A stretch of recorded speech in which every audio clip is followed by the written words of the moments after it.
So, for everybody who doesn't know why you're here, okay? Decide now it doesn't matter. Decide now it doesn't matter that I didn't come with this calling drawing. I'm here now, so I'm going all in. Because if you're going to wait for the next 2 months, 3 months, to wait for a sign to fully give yourself to this process, you're going to disqualify everything that God was trying to build in you in this time by waiting for him to prove that, oh, you did want me here. The fact that you're here means he wanted you here. Now, this is the moment where it's kind of like when Abraham is talking to God and God's talking to Abraham and he said, yeah, go to the land I will show you. Huh? Leave everything that's comfortable and go to the place. Like, I would be better if you showed me where I go and I'd go. Yeah. But he said, no. Go to the land. That means he had to start moving before he had clarity. He had to fully commit before he could see why it was happening. Yeah. So I've heard 3 people now say it, and we haven't gone through the whole room. But for everybody that's like, I don't know why I'm here, commit before you have clarity. Yeah. Because if you're wanting clarity before you commit, it'll be too late. Internship will be over. You'll be done got kicked out because you weren't participating properly. Like, I'm just telling you, I've done things like this, and people then they come back and they're like, oh, that's what God was trying to do. He was trying to show me, and by the time it was over, and now we've wasted the only thing that we can never get back, time. Yeah. Can't make no more of this. This 6 months is supposed to prepare you for whatever is next. God wastes nothing. So commit before clarity. Commit before clarity. I'm going to say it one more time. Commit before what? Clarity. You don't have to have clarity to commit. You don't have to have understanding to obey. When Abram, the same guy he keeps doing this with, now his name has changed. He told him he'd have a promised son, all this other stuff. He has the son. God is faithful. He's done it. And he said, sacrifice it. Like, I went to school for fashion. I did all of these different things. I'm working in entertainment. I'm all this other stuff. Yeah, okay, sacrifice it. And I don't know what's going to happen next, but he literally said, we'll be back. Me and the boy are going to worship. He called the sacrifice of what he believed for worship. Yeah. I'm going to say it again slow. Yeah. The thing that you've been believing for, the achievement, the relationship, the everything. You want to know what real worship is giving your body, your whole body as a living sacrifice. He literally had to take his promise and be willing and ready to kill it. That's good. That's good. So I want you to think right now about what the pinnacle of your life would be. Whether it be marriage, whether it be having a bunch of money, whether it be working in ministry. And what if God says, now I need you to kill it? That's what happened to me. You only know Pastor Mike because I was going to be a music producer. I was a music producer. My first job with anybody else's name on it was working at Greenwood Christian Center. And that was at 27 years old.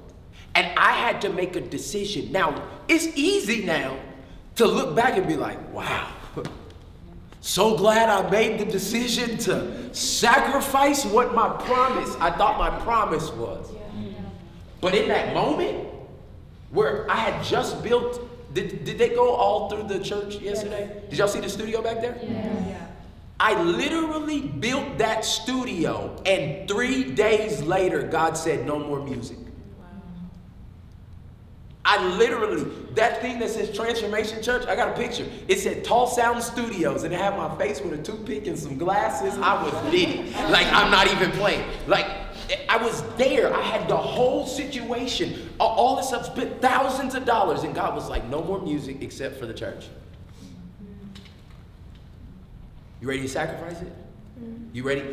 Are you ready to go worship? And it's funny because most of us would not consider sacrifice worship. Like letting your dream die, worship. Letting your plan go by the wayside. Or letting the thing that worked for you. Let's go to the same story. Abraham was not patient and waited on God, so he created something prematurely. Does anybody know what he created prematurely? Ishmael. And he began to love what he created prematurely. And some of you are in love with something that started prematurely. You didn't wait on God, and so you started a fashion blog because you wanted it to die, and now you think you want to be a fashion blogger, but that was not what God was telling you to wait on. But you did it, you begin to love it, and he had to be willing to sacrifice the promise and let go of what he fell in love with. He had to ask Ishmael and Ishmael's mother, go, because this is causing too much problems for my promise. And then after you let go of the thing that was the distraction, then God tells you, take the promise and sacrifice it. God, come on now, this is too much. And he said, but you don't see the whole goal of the letting go and the sacrifice is for me to see where your heart is. That's what this whole process is. I need everybody to see. Like, we talk about being refined by fire, and we talk about God getting everything out of us that's not like you. And that's not like a room you walk into and like feel some chills and then walk out of it. Yeah. He does it in life. He asks you to step out and let go of things and let go of people. Some of y'all right now undoubtedly are having a hard time dealing with the people you left back where you were. You have relationships and people and friend groups and cliques, and y'all got tattoos together, y'all got secret handshakes, and you got all this other stuff. But what if the moving was a letting go?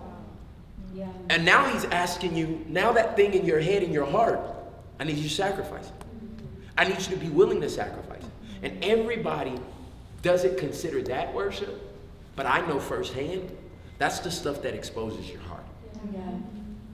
When you're not trying to live a double life, you're here trying to still be in LA, still trying to be in Houston, still trying. Y'all FaceTime me when you go. No, like that may not, like you may be circumventing the process of separation that God needed you to have to be able to go back then and not necessarily cut everybody off, but some people will be cut off, but redefine relationships. Some of us were too codependent on the people we are around to be able to hear God, that he took us out of environments so that he could give us his word over their word. But now you're checking the feed every 15 minutes to see what your friends are doing. This may be the season where you go all in. That's good. That's good. Be willing to sacrifice the things that may seem like too much. I bet Abraham, when he was talking to Sarah, didn't like go into too much detail about what he was about to do. Because to her, that would be like, baby, that's my baby. Don't kill my baby. Yeah. Because like, why would you do that to what we believed for? Yeah. We worked in this together, but God was trying to get to Abraham's heart. Yeah. And I believe in the same way he's trying to get to every one of our hearts. I'm a living witness that God had to get to my heart. So he went after the thing I loved most. Yeah. And it was music. Give it to me. Can I have it? Can I have it? And it wasn't until last year. So I want you to think about this. It's 2014. It wasn't until the end of 2019 where God, I heard the bah, the ram in the bush. Mm-hmm. Yeah. I've been sitting here for 4.5 years. Yeah. Like, I just guess I won't do music anymore. I just guess like this thing that I know you called me to do at one time that I knew was like in me. But now looking hindsight, I couldn't have had two loves. I never preached a message before because I was doing music. So God had to ask me to sacrifice that so that he could give me another love. Communicating his word. None of y'all would know me. None of y'all would be in Tulsa. The thousands of people who are coming this weekend would not be here if I wouldn't have behind closed doors been willing to worship God with the sacrifice of what I thought was my promise. Yeah. That's good. So you don't know what's on the other side of this sacrifice. I didn't know that on the other side of music was the word that would touch millions of people. Yeah. Had no idea. And the crazy thing about God is he's never trying to take anything from you. He's trying to make the priority in your life the thing that's going to get the most to you. So he know in music, I would have been a semi-successful producer. I would have probably had a few hit records with a couple of people, because I was good. Don't get it twisted. Your boy was good. And but I would have done that, but it would have been mediocre. In the field that he saw that I could create eternal impact, he said, I can make you great. I can make you one of a kind. I can make you look around the landscape, and there's nobody doing what you're doing in the space that you're doing. And you can inspire a whole different army of people to start walking in their unique calling, to not have to conform to this pattern of being a pastor or a church leader, but be who you authentically are and allow people to represent. Like, I didn't know that was on the other side of it. All I knew I had to do was sacrifice. And the funny thing about God is he's never trying to keep you from anything. He's trying to set you up for something. And it's hard to believe that before you experience it. The craziest things in the world happen to me now. In music.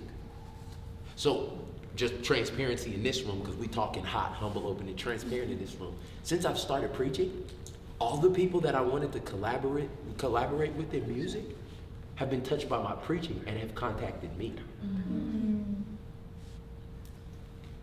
Like, hey bro, I was going through a hard season. Just wanted you to know I listen to your message every week.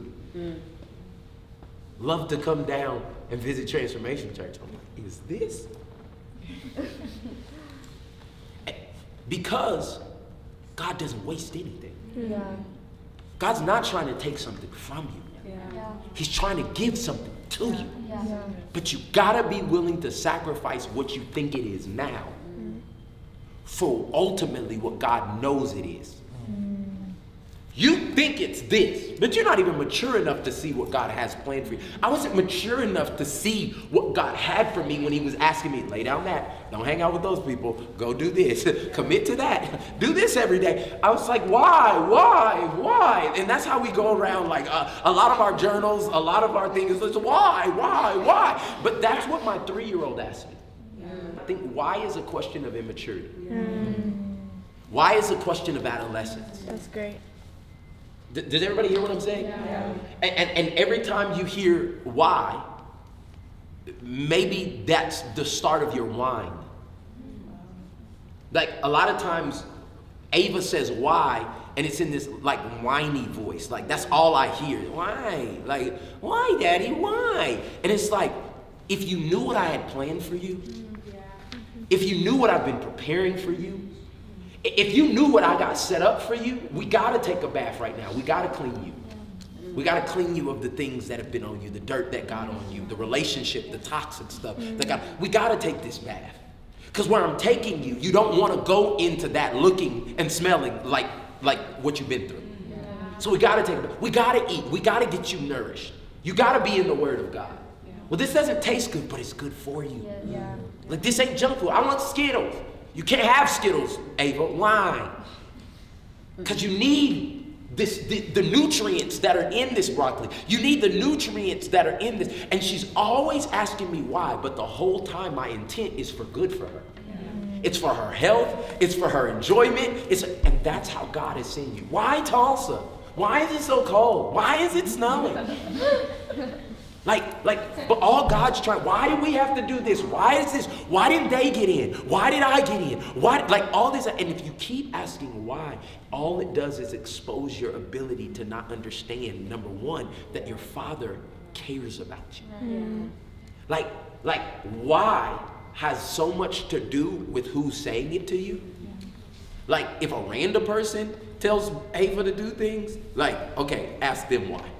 But when your daddy, your Father, the one who's seen you through every situation, the one who's been there no matter what it took, even when you were messing up and having sex with those people and I rescued you out of that, and when you did this and went to the college that I told you not to go to and I still favored you and brought you back to this, and the same God that got you out of that relationship and brought you into that relationship, you're asking me why?